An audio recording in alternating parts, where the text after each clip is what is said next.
If we want to stop the cycle, we can't just help the survivors. We have to reach the ones causing the harm.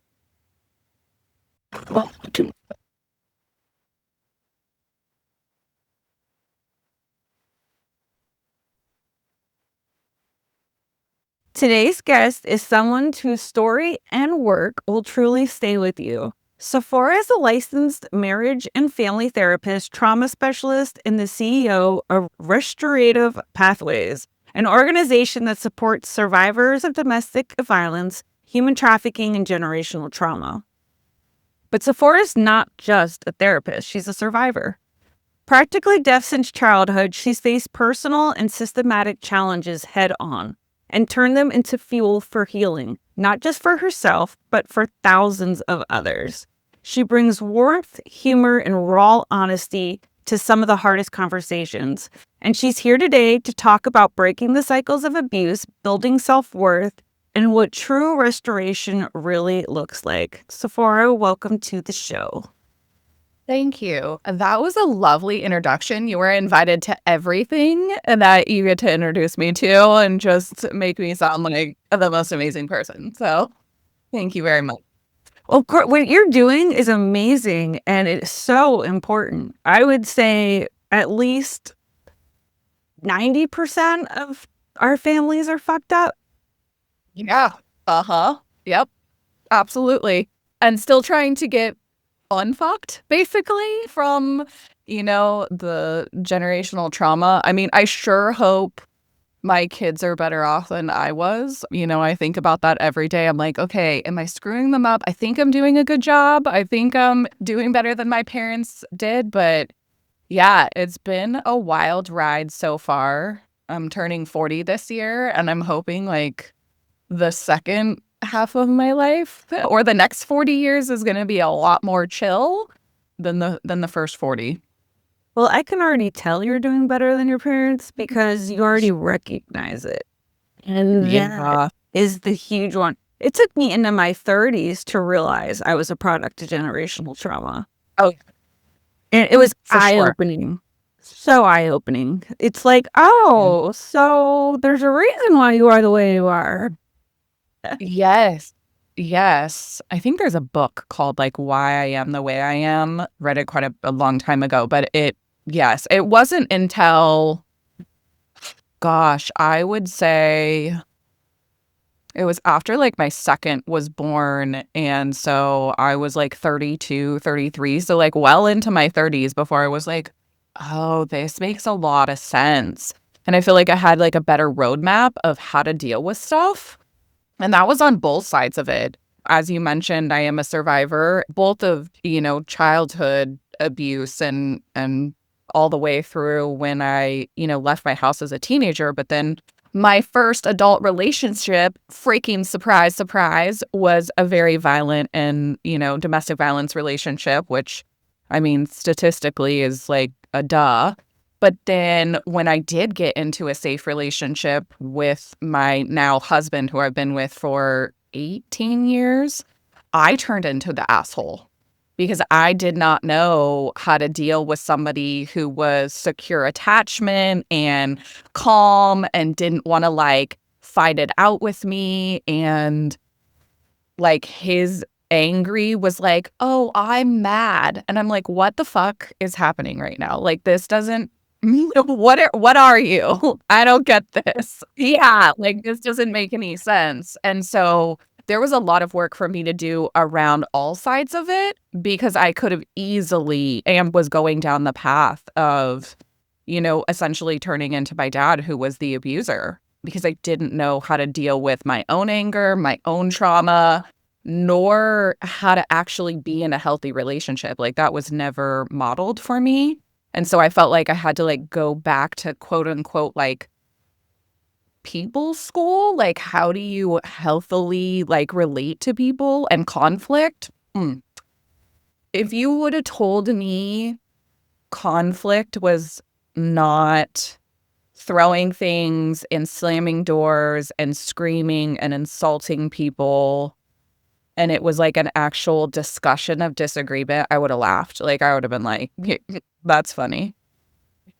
So yeah, it's been a huge journey. Yeah. I mean, same with me, the way that I grew up, mine wasn't like physical or anything like that. It was more like mental, emotional. But then I found myself in those same situations, and not only just with men, but with friends. And so Yeah. it's crazy how it just repeats and repeats and repeats. Yeah. Yeah. I mean, we get our nervous system, and this is all, technical therapy language, which, when I was early on in my like master's program, like I got it cognitively. I was like, oh yeah, that makes sense. Our nervous system like regulates to chaos, and it regulates to, people manipulating us or treating us badly or violence or whatever it is that you're going through. But I didn't emotionally or even like, I don't know, spiritually understand that until you do, like until it kind of clicks and you're like, oh, whoa, like I'm more comfortable in chaos, or I seek out relationships that have those patterns or whatever, because it's familiar. And they're hard to break. You would think that it's not like, oh, I mean, Yeah. who wants that? Deep down, you do, and you don't even know it. Yeah. And like, what a mind fuck that is. Oh, complete mind You're like, wait a second. I remember my therapist telling me one time, she was like, well, we were talking about a toxic relationship that I was in. And she's like, well, what are you getting out of it? And I'm like, what do you mean? What am I getting out of it? I'm getting out of like, I'm, being treated like crap and I'm not getting anything out of it. And she's like, oh, you certainly are getting something out of it. Otherwise, you wouldn't be in it. And I was like, okay, I hate you. And you're kind of right. So there's that. Well, I mean, that's a hard pill to swallow because you're like, what do you mean I like this shit? But like, clearly, you must in some sense. I mean, Yeah. obviously, a lot of people do feel trapped, whether it's you have children, you're dealing with financial abuse, things of that nature, and you just can't. Yeah. But for the most part, we're just conditioned to stay where we're at. It's easier in a sense. Yeah. Yeah. It's the devil versus the devil you don't know. And I mean, that was a huge thing for me in my adult relationship. That was a DV situation is one, I was so afraid to be alone, like so scared to be alone. And I rather deal with all of the bullshit than be alone because I did not know what being alone felt like, looked like, how I was going to survive. And, all the narratives that come with, I'm not going to make it, or whatever it is your like negative core beliefs are, feed into that. And two, there is layering factors, right? Like there was financial situations where I was like, yeah, I'm going to be homeless if I leave this person. Or we, thank God, did not have kids together. But I can only imagine having kids now that can be in itself a reason why people stay. So yeah, it's a multifaceted, layered clusterfuck of a situation. Agreed. Yeah. Yeah. So, what did you do to kind of get past yours? You said you saw a therapist, and obviously you became Yeah. one. So, I mean, you see Yeah. the power that it comes with. What did I do to get through mine? Well, I mean, it all kind of came to a head one night. I had been in this relationship for a good 4 years. It started in high school, lots of love bombing, lots of like, it was an older guy. I was going to be secure, talk about daddy issues. Like I was able to depend on this person, all of that stuff. And then there was an interesting thing that happened. It was like the layers of the rose-colored glasses started to come off, and it didn't happen all at once. It was like one layer came off, and the first one was the financial one. Like I actually started to see that this person was absolutely ruining me financially. So they had taken out a bunch of stuff in my name without me knowing. Ooh. They had lied about leases that we had. And I was standing with one of my friends, and the repo guy pulled up in my driveway and like hooked up my car, my only form of transportation, and like took my car. And I was standing there going, well, maybe like he just didn't pay it because he misunderstood something. And she looked at me and was just like, really? We're going to do this? Like, your literal somebody came and took your car. Like, are you for real right now? And so that was like the crack. That was like the crack of me, the rose-colored glasses coming off. I'm like, ooh, you know what? You're probably right about that. And then once that like the door was open a little bit, then more and more I really started to see this person kind of for who they were, or their behavior for who they were. And then it all culminated into one night where I got a call. I had moved out and was staying with a friend because we were taking a break, like air quotes. We were taking a We break. were on a break. We were on a break. But it was just another like manipulation tactic of like him being like, well, I want to be able to do my own thing, but I don't want you to be able to do that. So like we're going to be on a break. So anyways, it's like 2 a.m. I get this call like repeatedly. He's calling me and I pick up the phone. I'm like, dude, what do you want? He's clearly intoxicated. And he's like accusing me of all this stuff. I can't really understand him, but he says like, if you don't get over here, I'm going to take the other vehicle that he financed in my name without me knowing, and I'm going to crash it, and you're going to be responsible for it. So what is my how old was it? 20-year-old, not even adult really, do? Of course I get out of bed and drive over there because that's the smartest thing to do when somebody's, drunk and accusing you of that. So me and my best friend drive over there. It's like 3 a.m. He's yelling at me in the middle of the street, and he takes like, one of those yard, like stones, bricks, whatever that they make borders with. It's kind of like a cinder block. And the car is running, and he takes the cinder block, puts it on the gas, and puts it in gear. So the car takes off down the street, and I'm like, oh my God. So I go running after it, and it like goes up into the neighbor's yard, onto the curb. I like am able to get the cinder block off just enough and put it in park. And as soon as I turn around, with all of his weight, he headbutts me and knocks me out. Oh my. And so like the next thing I remember, like my friend is picking me up in the middle of the street. There's blood everywhere. The neighbor's like, I'm calling the police. And I say all this to say, I mean, he went to jail that night for domestic violence, did 8 months in, county jail for it, and some other things. And I say all that because it was the forced separation that really gave me space to see like what the hell was happening and what I was doing with my life and if I wanted that. I really, as much as that was super scary and a crazy ass story and all of that, I have appreciation for that night, because watching him get put in the back of a cop car and taken away and knowing that he wasn't going to be around for months to come was exactly what I needed to like get my head on straight and figure out what the next plan was, because I felt like he was so suffocating otherwise. Like I didn't even have enough space to figure out, did I want this relationship? Did I not? And what was the plan going to be? So that was I a get very that. long-winded answer to your question.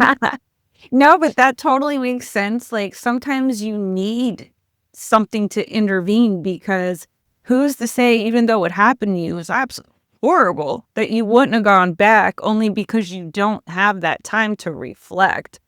Yeah. That's part of their plan. They don't want to give you the chance. Right. So they'll Right. do everything that they can to constantly like poke, here I am, still here. I slowly moved on with my life, and he got out of jail. And then there was about 2 years of harassment and stalking after that. However, I felt a lot more like resolve and confidence when I was experiencing like that kind of abuse from him, because I was certain I wasn't going back. And then it was about really setting clear boundaries, and it was about safety at that point. But like the emotional, you're still in survival mode at that point. The emotional healing, I don't think started until I was about 26. So that was like 6 years after that incident had happened, where some people around me, including my fiance at that time, and, friends, definitely my sister and my mom, were like, dude, you're kind of really angry. Like, you might want to talk to somebody about that. Or, your explosiveness, like, you can't really handle stress. And that's when I started going to a therapist. I absolutely would have never admitted back then that everything I experienced was trauma or abuse. It was like, it's just life. And I would definitely package things in humor and, I'm fine. I'm getting through it. For me, going through my master's program and becoming a therapist was like, well, I'm super screwed up. Maybe if I go to therapy school, that'll like save me a lot of money in therapy. PSA, it doesn't. You don't. You now have student loans and you still have to go to therapy. But I love the lens that it has me look through. I definitely look through a lot of life through a mental health lens. But it was really my kids. When my kids were born, that really brought everything to a screeching halt. And I had a big choice to make. Either get your shit together, Sophora, and take responsibility for the healing, because we are not responsible for the hurt, but we are responsible for the healing. But that's also hard, because do I think my parents should probably pay for therapy? Sure. Do I think my ex should probably pay for therapy? Absolutely. But at the end of the day, the only person that's responsible to do the work for the healing is myself. And I had to get really real about that. And so, yeah, my kids were the mirror that was held up in front of me saying, okay, are you going to do this or are you not? Right. And I mean, thank God you knew that and you moved in the right direction. So many Yeah. people will have kids and still try to bury this, and you cannot bury this. It's going to unbury itself at some point Uh-huh. in time. We all Yep. think like, oh, it didn't affect me, until 10 years later, you're like in a corner crying. You don't know why. You ate a whole Yep. damn tub of ice cream and you're like, where did my life go wrong? Well, you Yep. didn't deal with your damn trauma. Yeah. Yeah. I mean, there's so much research out there. There's so much, people talking about this, and we have so much information. Like you said, it doesn't matter how good you are at dissociating, how good you are at burying things, it will come up. None of us are immune from that. And people will try. I definitely have clients who are like, well, but I've really like packaged that away. I'm like, okay, well, let me know how that works out for you down the road, because it won't, unfortunately. No. And so when I was going through all my shit, like all these Yeah. terms that we have today were not a thing. And I'm imagining same with you, narcissist, love bombing, gaslighting. Yeah. Like this shit existed. What is that? Yeah. Right. And it wasn't until all these names started coming out and I was like, oh shit, Yeah. that's what it was. And it was just, Yeah. it was almost relieving to be able to put a name to it, because this other person's going to tell you you're fucking batshit crazy. Yep. And you Yep. do feel that way for a while, but it's not until Yeah. you finally get out and start looking at it differently. And you're like, Yeah. I wasn't the crazy one. Yeah. Yeah. We do. We have a lot more language and tools for it now, which is amazing because it gives you validation. Mhm. It gives us understanding, and that knowledge is power for sure. therapy has been like a love-hate relationship with it. You know, doing the work is not easy. Like, I think a lot of my misconception of therapy when I was going through it with myself is like, oh, well, one, it's going to be a linear process. Like, I'm going to go from step A to B to C all the way through to the end. There's going to be no like regression. There's going to be no like curvy lines. It's just like, this is a set thing that you do, and there's a very clear process. And then the other thing was that I was going to have this very beautiful, very peaceful, almost like, you know, a flower being bloomed, like experience of like healing.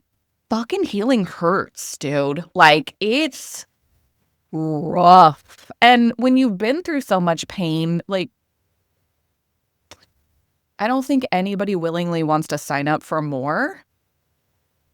And so that was also like a reconciliation I had to do internally with me. Is I remember one of my therapists, because I've had, you know, quite a few working on different things with me, but they were like, "Well, Sophora, just pick your hard." And I'm like, "What do you mean?" And they're like, "It's all hard. The abuse is hard, the trauma is hard, and so is the healing. If it's all on the same playing field, then you don't have a misconception about like it being like one is better than the other. You can stay in the trauma. That's super hard. You can also go through the healing. It's also going to be hard, but I can tell you it's going to be worth it." And once I like reconciled that in myself, that like, oh, I actually have a choice in what kind of hard thing I'm doing, I picked the healing. And there were moments where I was like, this is too much. But then you start to see the benefits of it. Your life gets so much better after you're happy. It's like, Yeah. who knew? Who knew that I was super unhappy and traumatized and the world sucked? Like, yeah. I don't know about you, but I had a little bit of a moment one time. My oldest was like 3 at the time, and I was taking her to like Six Flags. And I remember walking into like the park, and I had like this whole weird, like out of body, like dissociative moment where I was like, I'm not anxious. I'm not worried about my safety.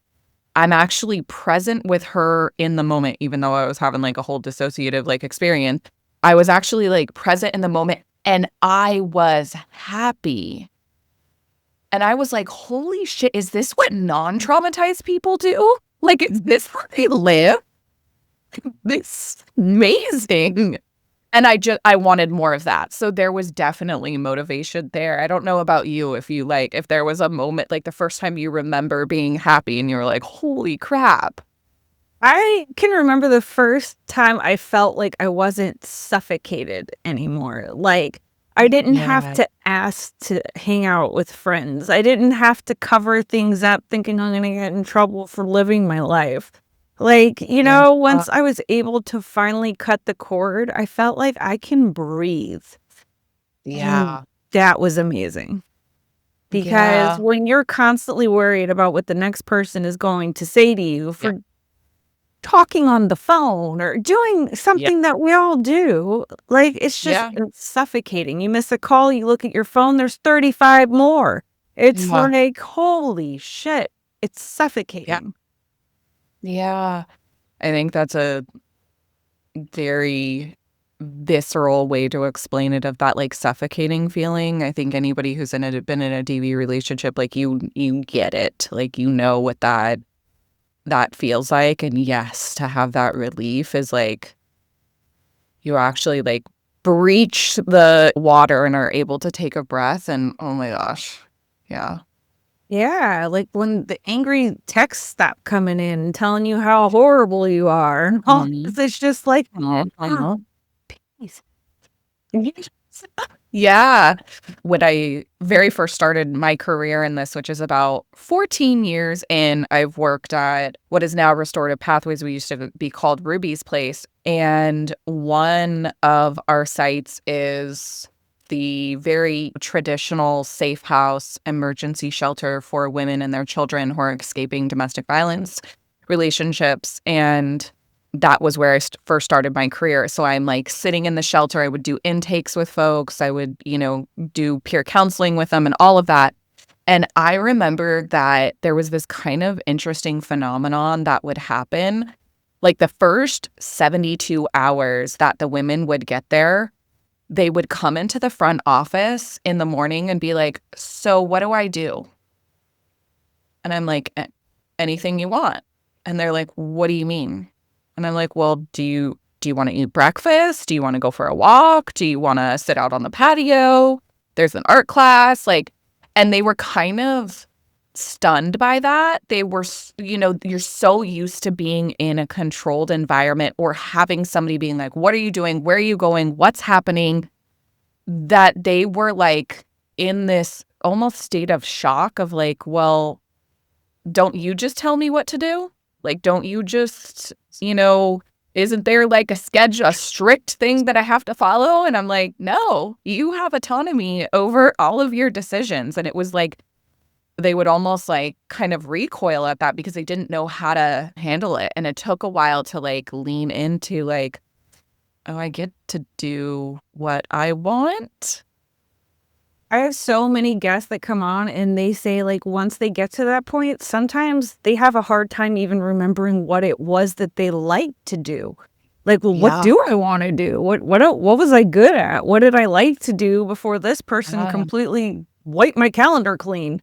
You know what I Yep. mean? Like, and that's crazy because Right. you would think like you would, oh, I like to do this, this, and this. No, when you haven't had it for so long, it's Mhm. like you're probably almost scared to make the decisions because you're like, am I Fuck. going to make the wrong one or the right Yep. one? But there's no wrong answer. Yep. Yeah. Yeah. And then when's the other shoe gonna drop on Ugh. that? And so there's almost like trust that you have to rebuild with the world and with yourself that like, okay, I'm gonna make the decision and then I'm gonna wait for like somebody to get upset or tell me that's wrong or whatever. And so there's this like trust rebuilding that has to happen. Yeah. Absolutely.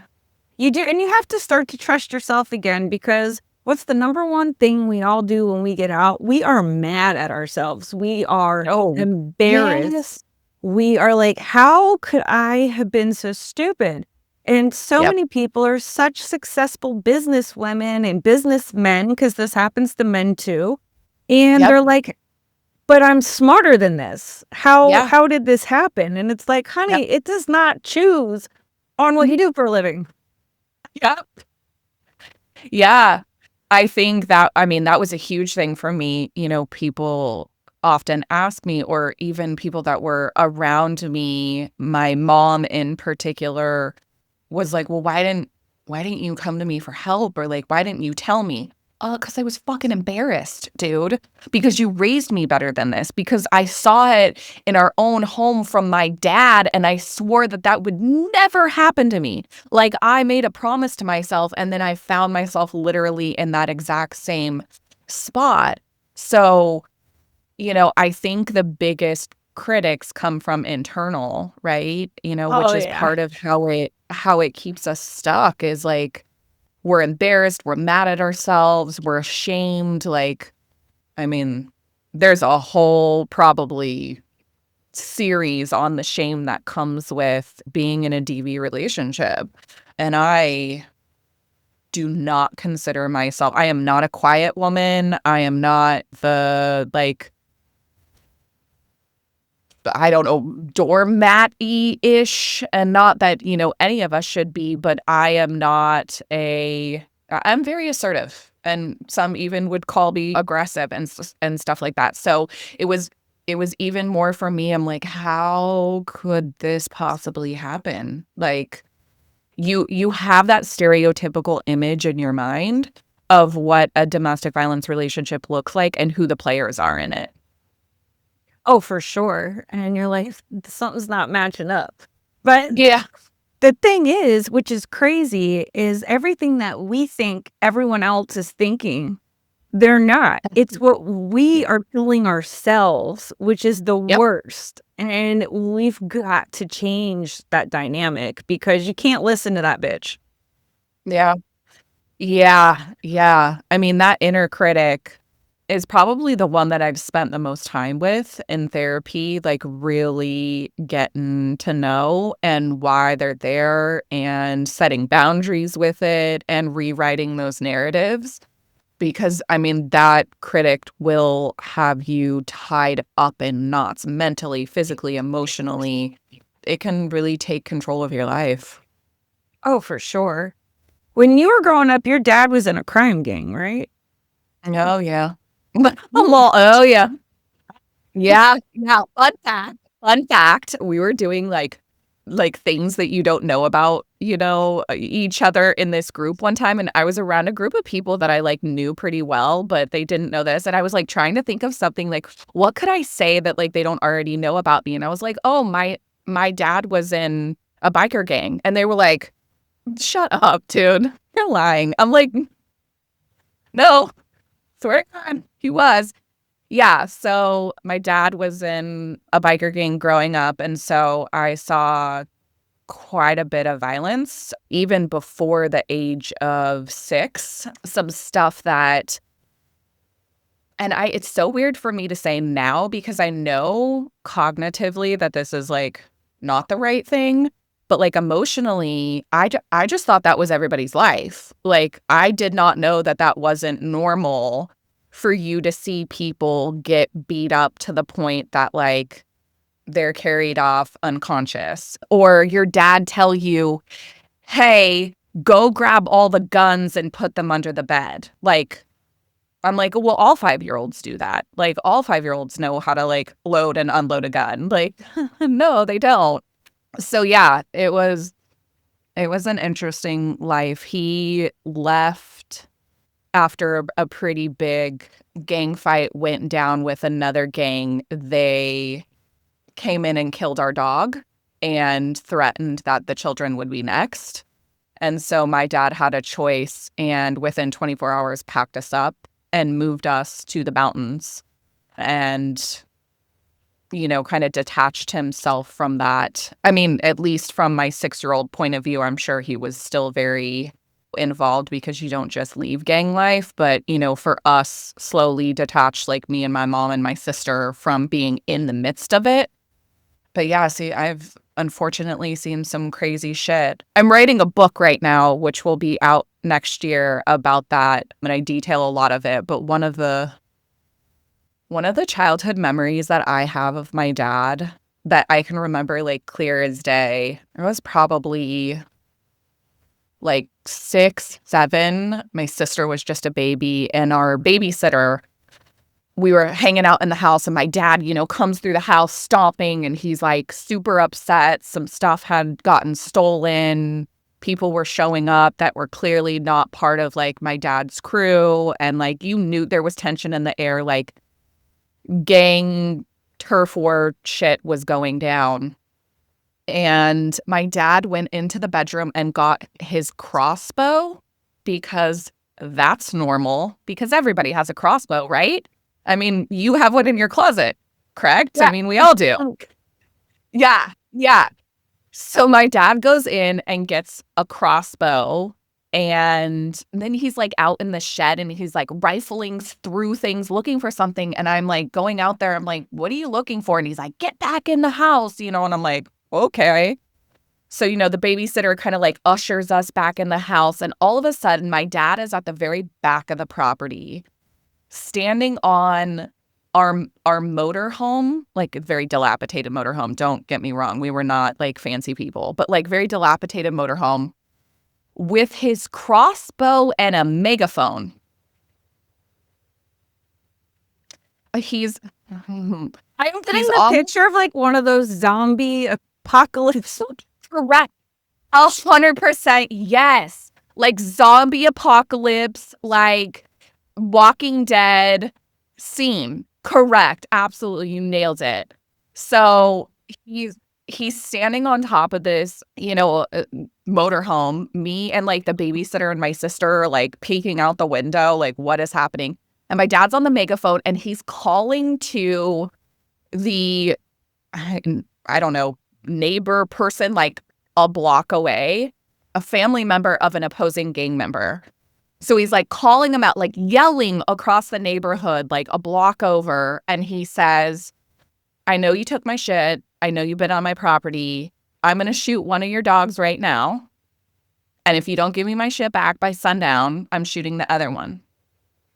So for like, and he was not joking, watched my dad kill their dog and then literally sit on this motorhome for probably 6 to 7 hours.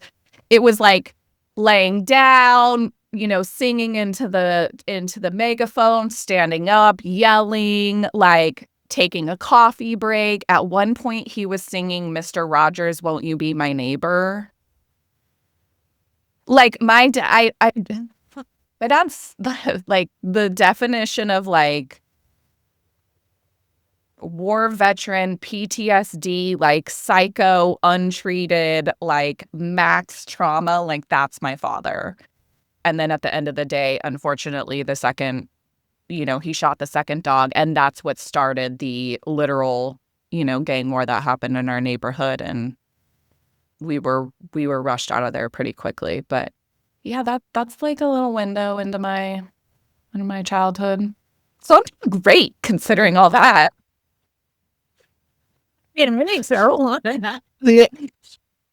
Yeah.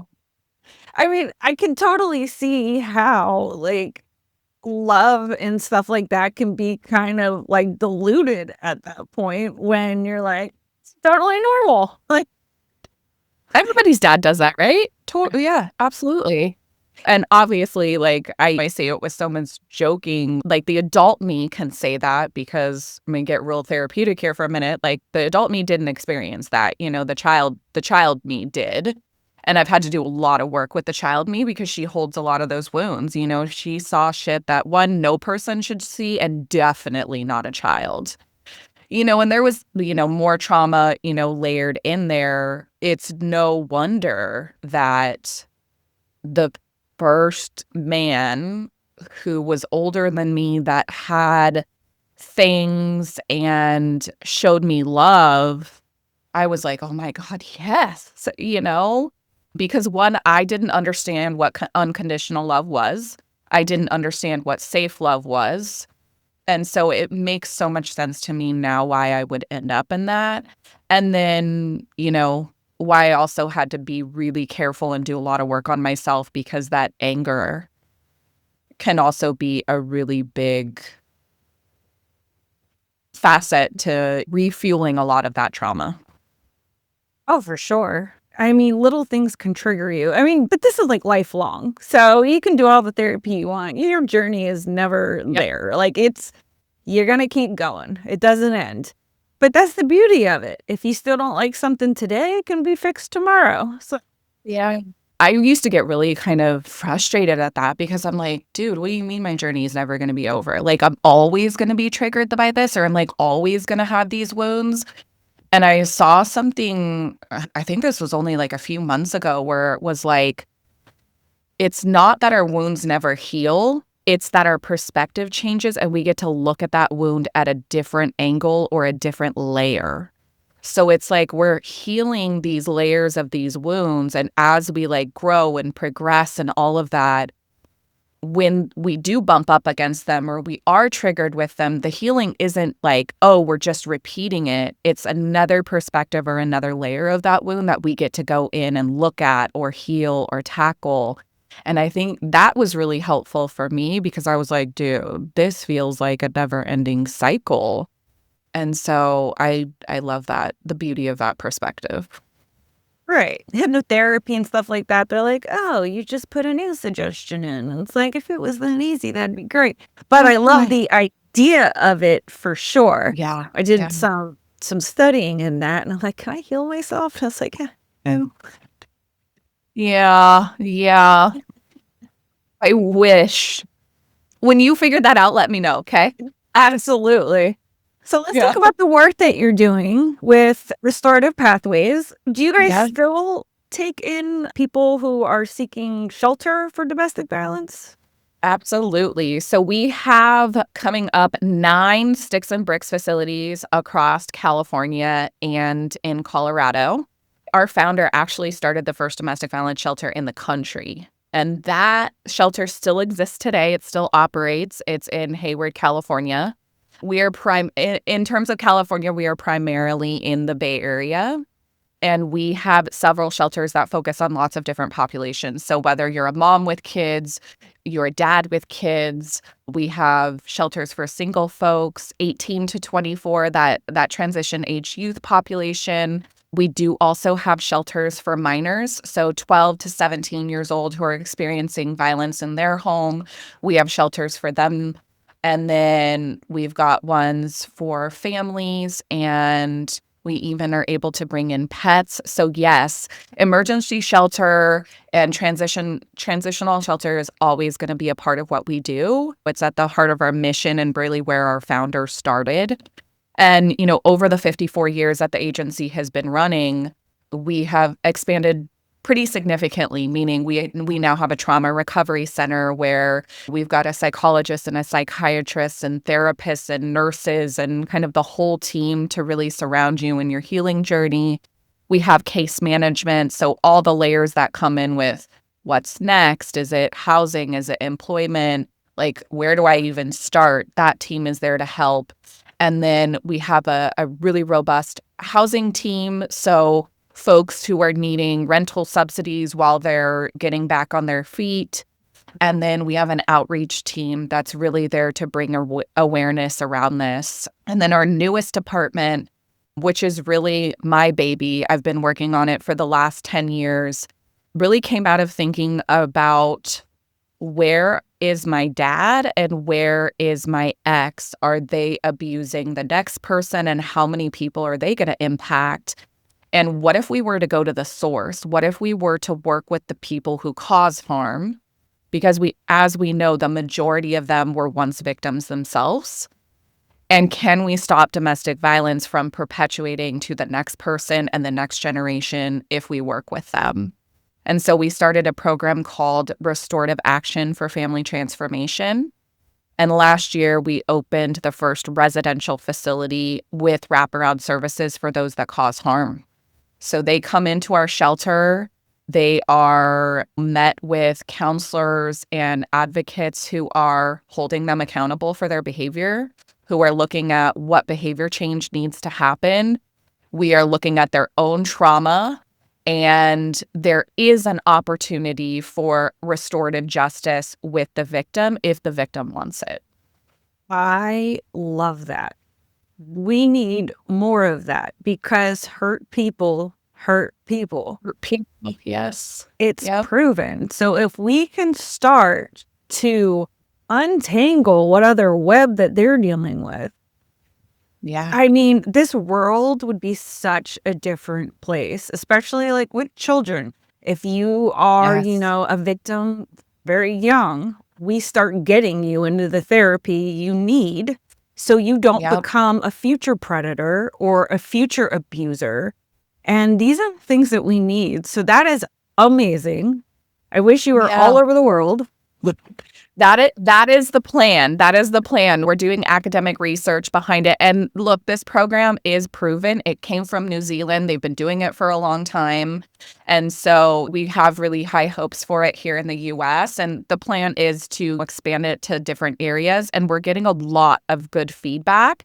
I was really afraid at one point that the program wasn't going to be full. Like, who's going to come and admit that they are abusive? Within days of us opening the doors, the beds were full. So people want help. They're asking for help. And we hope to see this program really grow.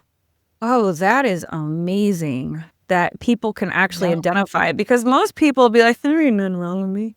Like, Yep. It's them, not me. Right. Exactly. But I mean, those type of people aren't willing to get the help. So at least these are the people who are open to it. They know there's an issue there and they don't want to be that way anymore. I applaud every person that is in that building, because that takes huge, courage to do. Yeah. Yeah. Yeah. It's pretty amazing to watch this program grow and unfold and develop. And I'm really excited to see where it goes in the next couple of years. Yeah, me too. I'm gonna have to keep a watchful eye on it because I just love that Yeah. idea so much. We do. We've got to like start reverse engineering people. Yes, exactly. We need to tackle both ends of the spectrum, and that's what I'm really hoping to start to shift the field to, is making sure that we are really a whole family services model. Absolutely. Oh God, I love that so much. Thank And you. I love that you also help traffickers. Like, do you get a lot of people who've been trafficked who are looking to get out?